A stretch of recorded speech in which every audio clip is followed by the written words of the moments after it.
अभी कई बार यहाँ आ चुके, तो कितना बड़ा देश के लिए गर्व की बात है। पीएम कल हरी झंडी दिखाएंगे, इनॉग्रेट करेंगे। चिनाब का ब्रिज एक टेक्निकल, बहुत बड़ा एक टेक्निकल मार्वल है। इसको बनाने में कई तरह की चैलेंजेस थे, उन चैलेंजेस को फेस करके बनाया गया।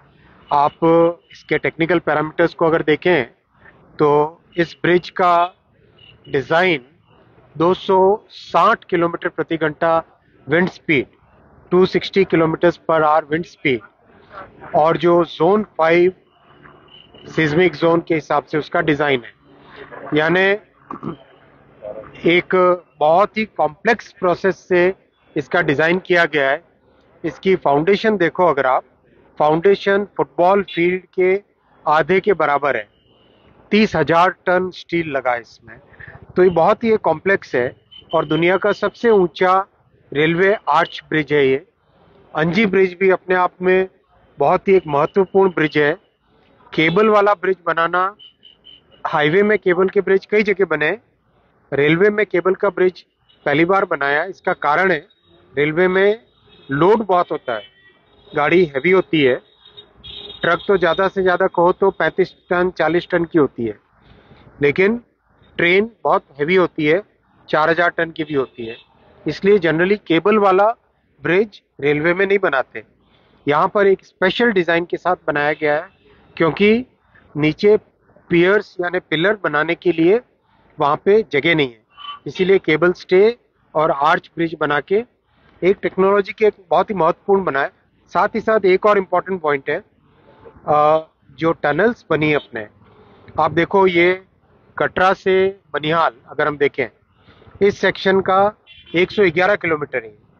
इस 111 किलोमीटर में से 97 किलोमीटर टनल्स, 111 में से 97 किलोमीटर टनल्स। और ये जो टनल है ये हिमालय के स्पेशल टोपोग्राफिकल एरिया में बना है। इसकी जियो टेक्निकल कैरेक्टरिस्टिक्स बाकी जगह से अलग है। तो यहाँ पे टनलिंग का एक नया तरीका इजाद किया गया है, जिसका नाम आजकल टेक्निकल एक्सपर्ट्स उसको बोलने लग गए हैं, हिमालयन टनलिंग मेथड। तो उसमें कई विशेष प्रकार के टेक्निकल इनोवेशंस किए गए हैं। तो वो भी एक अपने आप में भारत के लिए बहुत बड़ी उपलब्धि है। देखो साथियों, इतने बड़े काम जब करने होते हैं तो उसमें राजनीतिक इच्छा शक्ति बहुत महत्वपूर्ण होती है। आपने देखा 2004 से 2014 वाला जो पीरियड था, उसमें प्लेन एरिया में तो बना, लेकिन डिफिकल्ट एरिया में कोई काम उस वक्त हाथ में नहीं लिया गया। प्रधानमंत्री श्री नरेंद्र मोदी जी ने राजनीतिक इच्छा शक्ति दिखाई, टेक्निकल लोगों को मार्गदर्शन दिया, सपोर्ट किया और दृढ़ इच्छा शक्ति के साथ काम हाथ में लिया।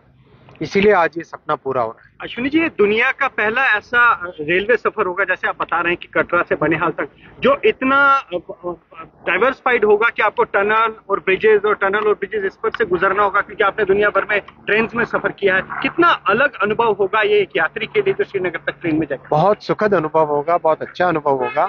आप टनल के अंदर जाके देखेंगे, मैं इसके बाद में आपको उसका डिटेलिंग दूंगा। टनल के अंदर का जो कंस्ट्रक्शन का मेथड है, उससे जो कंफर्ट रहेगा वो बहुत अच्छा रहेगा। और जम्मू और श्रीनगर प्रैक्टिकली इतने अच्छे तरीके से जुड़ जाएंगे, 3-3.5 घंटे में जम्मू से श्रीनगर पहुंच जाओ आराम से। और जैसे ये ट्रैक सारा स्टेबल होगा, इस रूट में प्रैक्टिसेस सब ठीक होंगी, सेफ्टी सिक्योरिटी के भी बहुत स्टेप्स लिए गए हैं, तो एक बहुत अच्छी व्यवस्था हो जाएगी, जो जम्मू और श्रीनगर के निवासियों के लिए एक अच्छी बहुत बड़ी एक व्यवस्था है। बिजनेस के लिए भी अश्विनी जी गेम चेंजर होगा, क्योंकि अभी ट्रक्स पर हम निर्भर थे और ये जो ऑल वेदर कनेक्टिविटी नहीं थी। अभी हाल ही में एक एक्सपेरिमेंट किया गया था, श्रीनगर से जो चेरीज हैं, चेरी का एक पार्सल का कंप्लीट कोच देश के दूसरे हिस्सों तक गया था। उससे एक अच्छा एक अनुभव आया है। तो धीरे धीरे कई तरह की फैसिलिटीज अपने जम्मू और श्रीनगर के लिए मिलेंगी। 4 टर्मिनल बनाने का भी प्लान हाथ में लिया हुआ है, जिससे कि वैली में और जम्मू में, कटरा में, उधमपुर में सब जगह लोगों को सामान लाने के लिए भी व्यवस्था बने। वो भी व्यवस्था, उस पर भी काम चल रहा है। साल भर के अंदर, साल 1.5 साल के अंदर अंदर 4 टर्मिनल भी बन जाएंगे, जैसे कि सामान लाने ले जाने में भी लोगों को सुविधा कितना होगी। बड़ा गेम चेंजर मानते हैं सर मैं मानता हूँ कि लोगों के जीवन में एक अच्छा परिवर्तन आएगा। Thank you sir, thank you. धन्यवाद।